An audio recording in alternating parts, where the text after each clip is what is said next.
Hey there, internets. So, slow week. But I want to maintain a habit of getting something out on Saturday nights.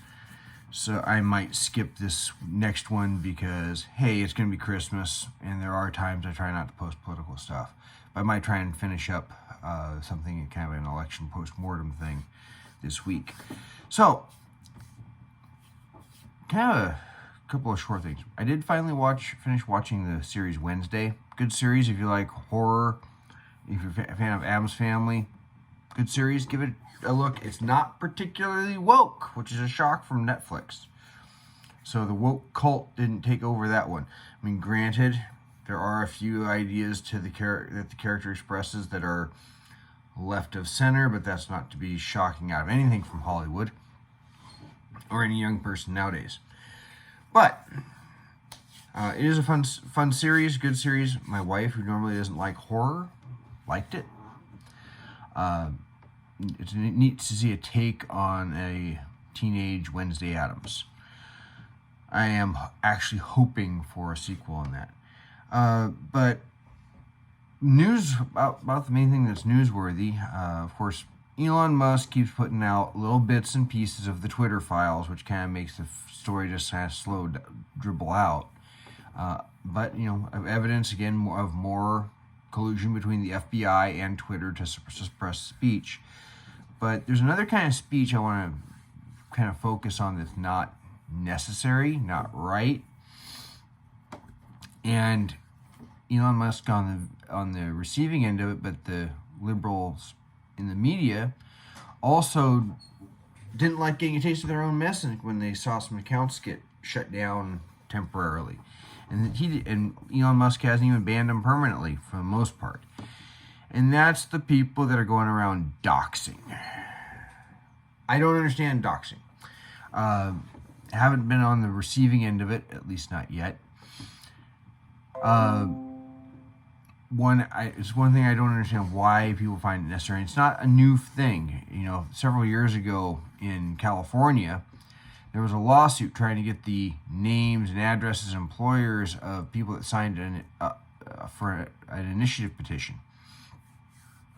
I believe it was the one trying to codify in California that marriage was between a man and a woman, if I recall, which of course was overturned.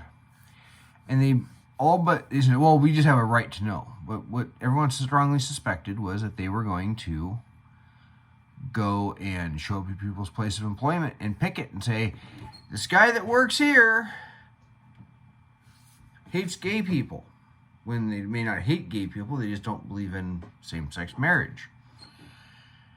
And so they're protest and try and get them fired because, of course, what business wants these protesters out there because one of their peons believes in an idea that was accepted by everybody out there for the last, several thousand years of marriage being only between people of opposite genders, even though you had some polygamy out there and whatnot. And I've never understood why it was necessary. Sometimes young people do stupid things. I was in a forum chat one time and somebody said, well, what do you know about me? And I went and tracked down their IP and, I said some things I shouldn't have. I was, 20 years old and dumb. And the forum moderator, it wasn't a political forum, just deleted it, which they should do. But more recently, people finding it necessary to post the addresses of well-known people or people whose political views they don't like. In the last couple of weeks, Tim Pool, he's been doxxed several times, but also swatted. Somebody broke into a property he owns, and everyone was saying, oh, this is his home, and it wasn't. It was, I don't know whether it's occupied by somebody that worked there or somebody that works for him was already there or what it was, but a shot was fired at somebody. And they think it might have been politically motivated for whatever reason that they're not getting into. People show up at people's houses and, follow them home. When I was acting as chair of the main Facebook admin for Skagit County Republicans, I was at the Lincoln Day dinner. I took a nice panoramic view with my phone of the whole room right before the banquet started for Lincoln Reagan Day. Posted it, and someone comments, "Now we know who they are." That whole series of posts got all sorts of nasty comments from Democrats. Well, one of the accounts that got suspended was the guy that runs. I'm not going to put his name out there. I'm going to be better than that guy, even though I would. Apparently, Elon Musk is taking legal action. Runs the Elon Jet Tracker and the Trump Jet Tracker. Why is it necessary to track these guys? Every move. I made the comment on a video about the subject. I said, question for journalists, because it was a Tim Pool video, and someone was concentrating on the fact that Elon Musk went in and basically suspended the accounts of a bunch of people who'd been doxxing, including that one, and they said, "How can you do this? This is against free speech."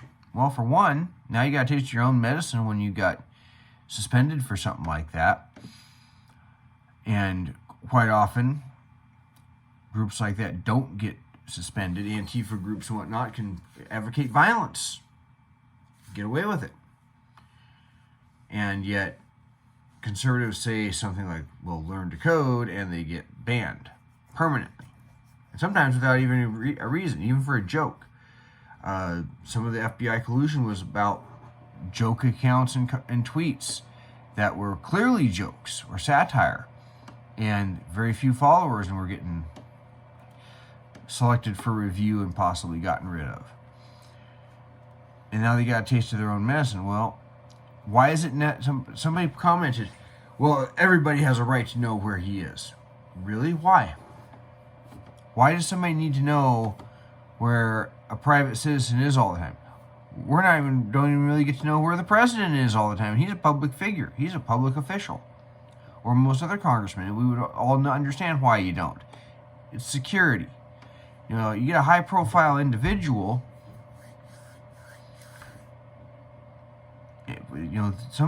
There are crazy people out there. People forget that the reason Ronald Reagan got shot was a guy thought that would impress Jane Fonda. Not Jane Fonda,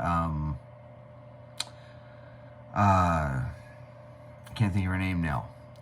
Played the little girl in E.T., I think. Anyway, he was trying to impress an actress, and he thought that would impress her. So he went and shot Reagan, and that was just somebody being crazy. Let alone somebody with a political axe to grind. There are people that advocate violence against, Representative Mace and I can't think of her first name. She cornered some of these people from Twitter saying, "Oh yeah, this is all that kind of stuff. Threatening violence on social media is a threat to our democracy." And then she says, "Here's a couple of tweets from somebody that was from Twitter talking about how they should basically harass and never get in public Supreme Court justices." Very masterfully said, "These are your tweets after you said this is a threat to democracy." She really didn't lay up and say, she said, "How can you, what clarification is necessary when you're saying this?" What she should have followed up with, and kept hounding this person until she admitted that she was a threat to democracy, because it was pretty plain and clear. So when you're threatening that stuff, when you're encouraging that stuff, and then you put somebody's personal information or even real-time information out, that's a problem. And they have now video of a guy who was following a car carrying one of Elon's kids, and apparently the guy blocked the car in and jumped up on the hood, must have thought it was carrying Elon Musk or something. What if the guy had decided to shoot up the car instead, with the kid in it? Elon's kids are completely innocent of anything he does. If my wife and I have kids, if somebody decided to have a beef with me over my politics, my kids are innocent. But there's now people that don't think that. And so it's not necessary. There isn't a right to know where people are all the time. And I got a real simple test of any of this. You know, I was having dinner with my brother, and we were talking about stuff, and he kind of got the point when I said, you know, people get talking about Democrats wanting to get rid of the filibuster, and I tell Democrats this. You think getting rid of the filibuster is a great idea so you can pass legislation? Well, one day you will lose the Senate, you will lose the House, you will lose the White House, and Republicans will have the trifecta, and you'll have President Ron DeSantis and Senate Majority Leader Ted Cruz, which would actually be quite awesome. It's somebody that actually wants to do something. And I said, I'm not her biggest fan, but let's make it a terrifying scenario for Democrats. Speaker of the House Marjorie Taylor Greene, which would never happen, but it's a nightmare scenario. And he's like, yeah, that was terrifying even to him. It was like, you don't want, and no filibuster to stop them from doing whatever they want. Does that still sound like a good idea? Well, let's see how you think about this. Everyone has a right to know where Elon Musk is. Let's take the personal identifying information of the guy that ran the Elon Jet account and put his information out there real time for everyone to know where he's at. Or some of these journalists that thought it was okay to dox people. Maybe Taylor Lorenz, who doxed Libs of TikTok. I wonder how she would feel if her personal identifying information of her home address and her place of business were out there for anyone to find. Still sound like a good idea? I mean, Taylor Lorenz is a public figure. This guy doing the Elon Jet account, he's a public figure. It's known who he is. Would that seem like a good idea? If it wouldn't seem like a good idea at that point, you probably shouldn't be doxing anyone else. So, think about that. It was not okay for one of them to get doxed. It's not okay. It's okay for you to get doxed. It's not okay for you to be doxing other people. Because there are crazy people on the right and the left.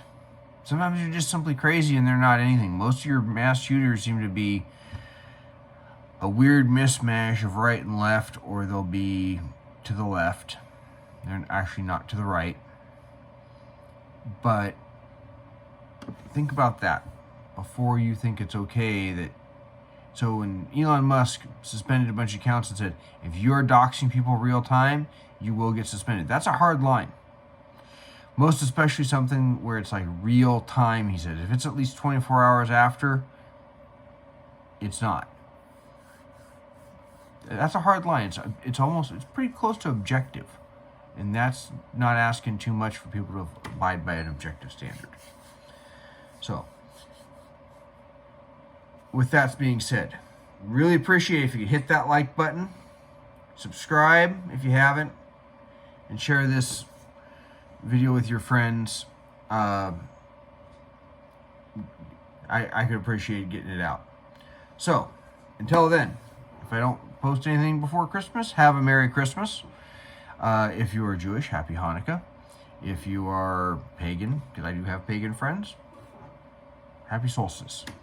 And we'll definitely be back in time for New Year's. I'll have to post something. So, until then, take care.